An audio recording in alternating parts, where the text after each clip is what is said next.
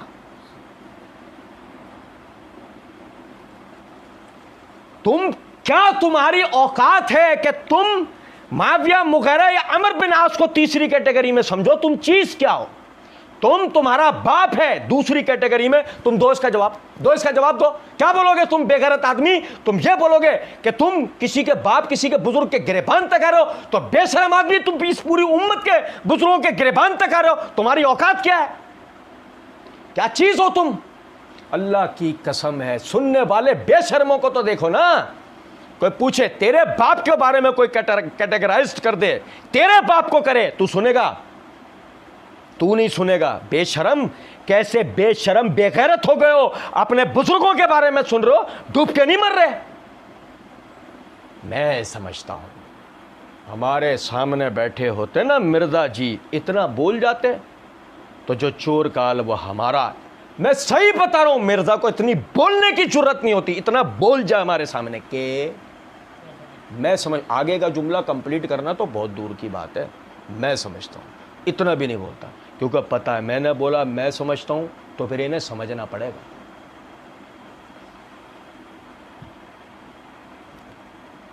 مرزا جی منگل ہیں، پیر اب تک ہم ہی ہیں. اللہ کا بڑا کرم. مرزا جی منگل ہیں، پیر اب تک ہم ہی ہیں. سنو ذرا بات، مرزا جی اتنا بھی نہیں بول سکتے تھے. میں سمجھتا ہوں، میں نے عرض کیا نا آپ کے سامنے کہ تم نکار خانے میں ہیں ہم کھڑے اور تم طوطی ہو. نکار خانے میں ہم ہیں کھڑے اور تم طوطی ہو. نکار خانے میں طوطی کی سنتا کون ہے؟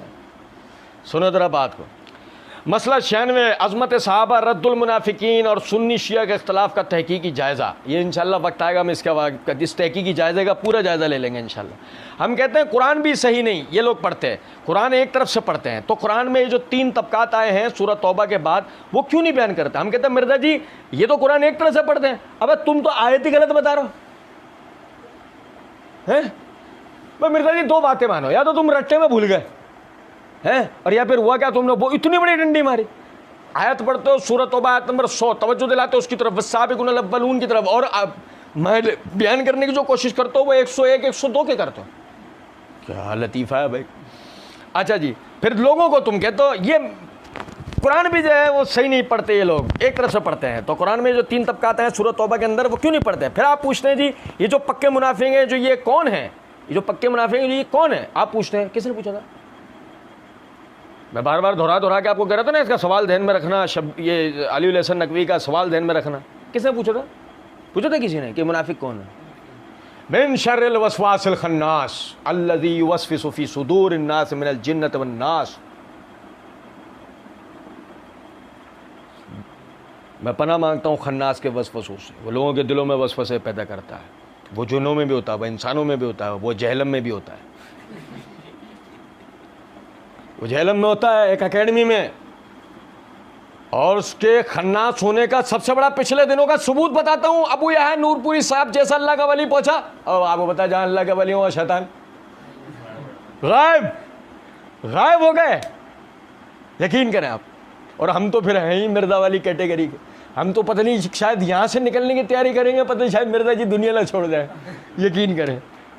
کہتے پھر آپ پوچھتے ہیں جی یہ جو پکے منافق ہیں یہ کون لوگ ہیں؟ نہیں ہم نے نہیں پوچھا مرزا جی، آپ بتانا چاہو تو بتاؤ. ایک تو تمہارے ماموں پھپھا کا ہی نام آئے گا نکل کے. کہتے ہیں اور ملے جلے اعمال کرنے والے کون ہیں؟ ملے جلے اعمال اچھے بھی اور برے بھی. کون ہے مرزا جی؟ تم ہی تو پیچھے بتا کے میں نہیں سمجھتا ہوں معاویہ کو، عمرو بن عاص کو، مغیرہ کو. کیا مرزا جی کیا بھنگ پی کے آتے ہو؟ پھر پوچھتے ہیں کون ہے. ابے تم پیچھے بتا کے آگے، میں تو نہیں سمجھتا ہوں. اچھا تم پوچھا کس نے تھا تم سے؟ پوچھا کس نے تھا کہ تم کیا سمجھتے ہو؟ مرزا جی تم بھول گئے تھے، تم تو بتا کر آئے تھے اس بات کو. اکثر لوگ مجھے کہتے ہیں کہ جی اب آپ خود اتنا بڑا آئیکن بن چکے ہیں، حالانکہ میں نہیں سمجھتا. وہ کہتے ہیں کہ آپ ہمیں ریفرنسز کے بغیر بتا کریں کہ آپ کا موقف کیا ہے اس مسئلے میں. تو میں نے اسی بت پرستی کو تو توڑا ہے. موقف بتانا، اور میں سمجھتا ہوں یہ کیا ہے؟ یہ موقف نہیں، یہ بت پرستی نہیں ہے، یہ بت پرستی نہیں ہے. جو چاہے آپ کا اس نے کرشمہ ساز کر دکھائے. کہتے ہیں یہ ملے جلے اعمال کرنے والے کون لوگ ہیں؟ سنو ذرا بات کو. یہ ہم سب سے پہلے تو میں آپ کو بتاؤں، پیر صاحب ہمارے امام بخاری رحمۃ اللہ علیہ، صحیح بخاری جلد نمبر 6 کا صفحہ نمبر 165 کتاب التفسیر، اسی آیت کی تفسیر کرتے ہوئے امام بخاری رحمۃ اللہ علیہ فرماتے ہیں، سننا ذرا بات کو. حدیث نمبر ہے 4674. سمرہ بن جندب رضی اللہ تعالیٰ عنہ فرماتے ہیں کہ رسول اللہ صلی اللہ علیہ وسلم نے ہم سے فرمایا، رات خواب میں میرے پاس 2 فرشتہ آئے اور مجھے اٹھا کر ایک شہر میں لے گئے جو سونے اور چاندی کی اینٹوں سے بنایا گیا تھا. وہاں ہمیں ایسے لوگ ملے جن کا آدھا بدن نہایت خوبصورت، اتنا کہ کسی دیکھنے والے نے ایسا حسن نہ دیکھا ہوگا، اور بدن کا دوسرا آدھا حصہ نہایت بدصورت تھا، اتنا کہ کسی نے بھی ایسی بدصورتی نہیں دیکھی ہوگی. دونوں فرشتوں نے ان لوگوں سے کہا کہ جاؤ اس نہر میں غوطہ لگاؤ. وہ گئے اور نہر میں غوطہ لگا کر آئے. جب وہ ہمارے پاس آئے تو ان کی بدصورتی جاتی رہی اور اب وہ نہایت خوبصورت نظر آتے تھے. پھر فرشتوں نے مجھ سے کہا کہ یہ جنت عدن ہے اور آپ کا مکان یہی ہے. جن لوگوں کو ابھی آپ نے دیکھا کہ جسم کا آدھا حصہ خوبصورت تھا اور آدھا بدصورت، تو وہ یہ لوگ تھے جنہوں نے دنیا میں اچھے اور برے سب کام کیے تھے اور اللہ تعالیٰ نے انہیں معاف کر دیا تھا.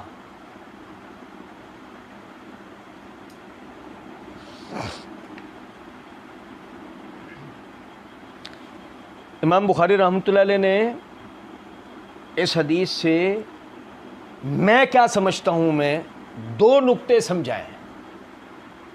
آدمی کے لیے اتنا دقیق النظر ہونا ضروری ہے کہ انہوں نے کیا سمجھایا اور وہ سمجھانا چاہ رہے ہیں. نبی صلی اللہ علیہ وسلم اپنے اصحاب کے لیے کہتے ہیں کہ پھر میں انہیں پہچان لوں گا. حوض کوثر پہ مرزا کا کیا ہوا ترجمہ پچھلے ہی دنوں ہم نے اس کا جواب پڑھا. رسول اللہ صلی اللہ علیہ وسلم اپنے اصحاب کو پہچان لیں گے حوض کوثر پہ کہ یہ تو میرے اصحاب ہیں. مرزا کا کیا ہوا ترجمہ تھا نا. اور بھائی سنو ذرا بات کو. اور یہ جو لوگ ہیں کہ جن کا آدھا جسم کا آدھا حصہ خوبصورت اور آدھا بدصورت ہے، رسول اللہ صلی اللہ علیہ وسلم انہیں لوگ کہہ رہے ہیں، یہ نہیں کہہ رہے میرے اصحاب. جس کا مطلب کیا ہوا، مرزا کے کیے ہوئے معنوں کے مطابق جو امام بخاری اس کی تفسیر میں حدیث لے کر آئے ہیں، اس سے مراد ملے جلے اعمال کرنے والوں میں صحابہ کرام نہیں ہیں، کیونکہ مرزا جی نے یہ بتایا ہے کہ نبی صلی اللہ علیہ وسلم تو اپنے اصحاب کو ہر صورت میں جانتے ہیں، چاہے وہ دنیاوی حالت ہو چاہے وہ اخروی حالت ہو. خواب اخروی حالت میں سے ایک چیز ہے نبیوں کا جب ہو. تو سمجھے ذرا بات کو، اصحاب کو تو آپ پہچانتے ہیں اور ان لوگوں کے لیے آپ کہ میں نے کچھ لوگوں کو دیکھا. تو اگر ملے جلے اعمال میں اصحاب ہوتے تو امام بخاری کیا سمجھانا چاہ رہے ہیں؟ رسول اللہ صلی اللہ علیہ وسلم یہ نام لیتے نا. اب مرزا جی یہاں ایک بات تو ہے، معاویہ، مغیرہ بن شعبہ اور عمرو بن عاص نکلے. چلو یہ تو کون، یہ تو کیا ہے، یہ تو کیا ہے، او یار سن لو یار، یہ تو کیا ہے، یہ تو صحیح بخاری ہے. یہ تو وہ کتاب ہے کہ جس کے لیے مرزا جی کہتے ہیں بخاری مسلم کو چھوڑ کر بزرگوں بابوں کی تاریخ لے کے چلو، حکمرانوں کی لکھوائی ہوئی، تو پھر ظاہر ہے آپ کی عوام تو نہیں آپ کی بات مانے گی. تو مرزا جی اسی لیے ہم نے پہلے آپ کو کیا پڑھ کے سنایا، ہماری عوام مانے نہ مانے مرزا جی تمہیں منوا کے رہیں گے، یہ تو بے فکر ہو، نہیں تو تمہارے منہ کو سلوا کے رہیں گے انشاءاللہ. سنیں ذرا بات کو. کہتے ہیں یہ ملے جلے اعمال کرنے والے لوگ، یہ کون لوگ ہیں؟ اچھا جی یہ میرے ہاتھ میں تفسیر ابن کثیر، امام بخاری رحمۃ اللہ علیہ کا موقف، صحیح بخاری والا موقف، حدیث سے جو موقف ہے میں نے آپ کو بتا دیا۔ اب تفسیری موقف آپ کو بتاتا ہوں، یہ تفسیر ابن کثیر میرے ہاتھ میں، جلد نمبر 2 ہے، صفحہ نمبر 387 ہے۔ اسی آیت کی تفسیر کرتے ہوئے امام حافظ ابن کثیر رحمۃ اللہ علیہ فرماتے ہیں کہ اہل بیت میں سے یہ میرے الفاظ ہیں، اہل بیت میں سے، یہ کس کے الفاظ ہیں؟ یہ میرے الفاظ ہیں، یہ اس میں نہیں ہے۔ اہل بیت میں سے ابن عباس رضی اللہ تعالیٰ عنہ کا قول ہے کہ آخرون سے مراد ابو لبابہ اور ان کے ساتھیوں کی جماعت ہے۔ بھائی عبداللہ بن عباس کے لڑکے ہیں، چچا عباس کے اہل بیت میں سے نا، اسی لیے تو شروع میں کہہ رہا تھا میرے الفاظ ہیں کہ اہل بیت میں سے۔ تفسیر کس کی؟ بنو امیہ کی لکھوائی ہوئی، بادشاہوں کی نہیں۔ ابن عباس رضی اللہ تعالیٰ عنہ کا قول ہے کہ آخرون سے مراد ابو لبابہ اور ان کے ساتھی ہیں، ٹھیک ہے، جو غزوہ تبوک میں شرکت جہاد سے پیچھے رہ گئے تھے، شرکت جہاد سے پیچھے رہ گئے تھے۔ بعض نے کہا ہے کہ ابو لبابہ کے ساتھ 5 آدمی تھے یا 7 یا 9 تھے، 5 7 یا 9 تھے۔ اور جب رسول اللہ صلی اللہ علیہ وسلم غزوہ تبوک سے واپس ہوئے تو ان لوگوں نے اپنے آپ کو مسجد کے ستونوں سے باندھ کر قسم کھا لی تھی کہ جب تک رسول اللہ صلی اللہ علیہ وسلم خود ہم کو نہ کھولیں، ہم نہ کھولے جائیں، ہمیں کوئی اور نہ کھولے۔ اور جب آیت وآخرون اعترفوا بذنوبہم نازل ہوئی تو رسول اللہ صلی اللہ علیہ وسلم نے کھول دیا اور ان کا جنگ سے کوتاہی کا قصور معاف کر دیا۔ 2 باتیں، پہلی، ابو لبابہ، مرزا جی آپ کیا سمجھتے ہیں؟ مرزا جی بے شرم آدمی، او بے شرم بے غیرت آدمی، بے شرمی کے پہاڑ، بے غیرتی کے کچرے کے ڈھیر۔ شروع میں تو بول کر آیا تھا میں اللہ کا فہم بیان کروں گا، اللہ کے محبوب صلی اللہ علیہ وسلم کا فہم بیان کروں گا اور ہمارے سلف کا فہم۔ بے شرم تو کیا سمجھتا ہے، کوئی سنے گا؟ لیکن تو جانتا تھا یا نہیں کہ سلف کا فہم کیا ہے؟ اس آیت میں بتایا؟ ہم بول دیں تو ناسبی، ہم بول دیں تو ناسبی، اس لیے ہم نے اپنی طرف سے کچھ نہیں بولا۔ پڑھے جا رہے ہیں، کتابیں پڑھے جا رہے ہیں، اپنی طرف سے کچھ بول رہے ہیں۔ سنو ذرا بات کو۔ اب تحقیق شرط ہے، تحقیق کے لیے رستہ مرزا جی کے مقلدین سے ازراہ ہمدردی عرض کریں گے، ازراہ ہمدردی عرض کریں گے۔ ابو لبابہ اور ان کے ساتھیوں کو 9 بھی گن لیا جائے، 7 نہیں، 5 نہیں، 7 نہیں، کتنے؟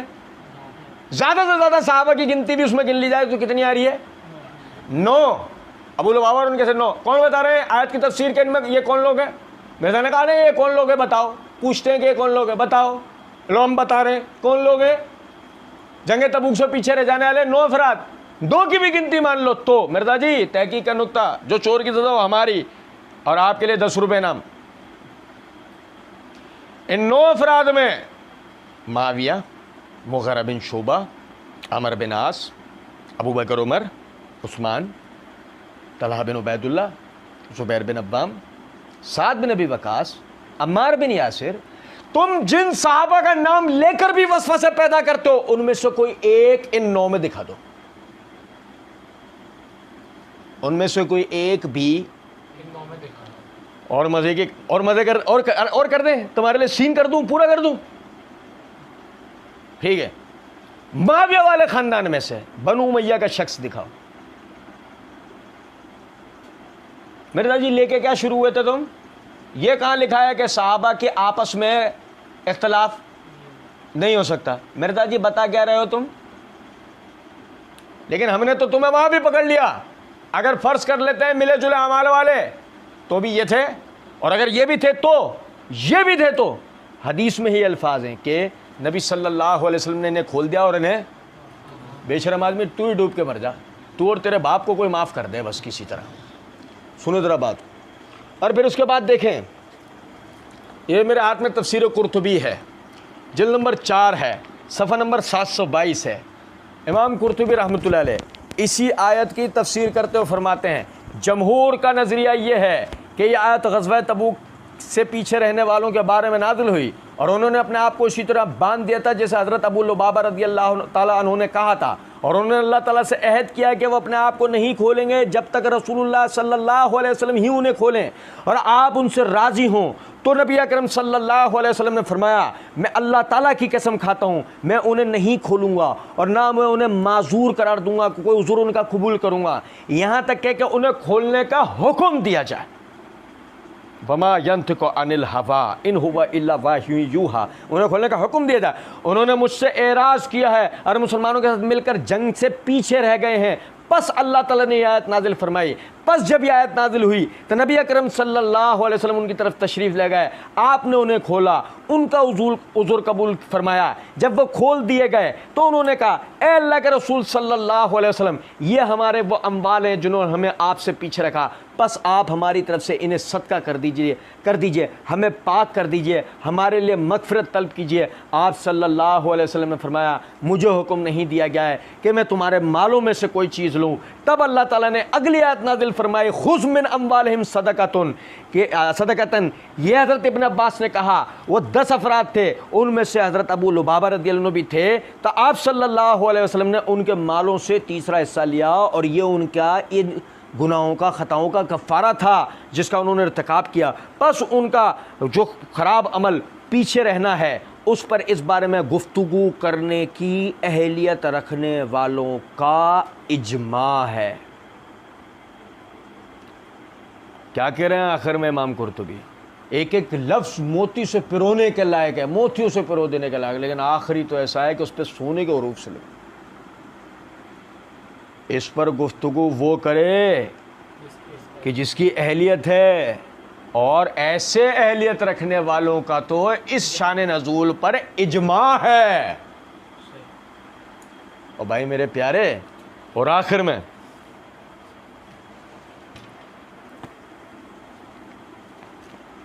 مدعی لاکھ پر بھاری ہے گواہی ابو کی۔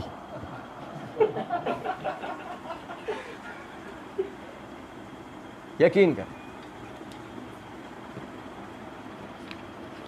یہ میرے ہاتھ میں تفہیم القرآن ہے، جلد نمبر 2 ہے، صفحہ نمبر 230 ہے۔ شخصیت کا تعارف پہلے، مدح خراب نہیں ہونا چاہیے، بات ہو پوری ہو۔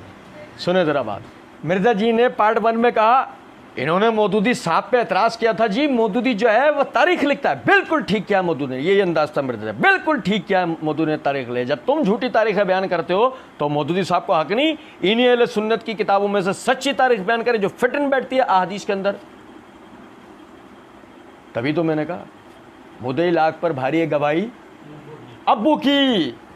یہ دیکھیے گا ذرا بات کو، تفہیم القرآن ہے، مودودی صاحب کی تفسیر جلد نمبر 2 ہے، صفحہ نمبر 230 ہے۔ لکھتے ہیں مودودی صاحب، لکھتے ہیں محدثین نے ان آیات کی شان نزول میں جو واقعہ بیان کیا اس سے مضمون آئینے کی طرح روشن ہو جاتا ہے۔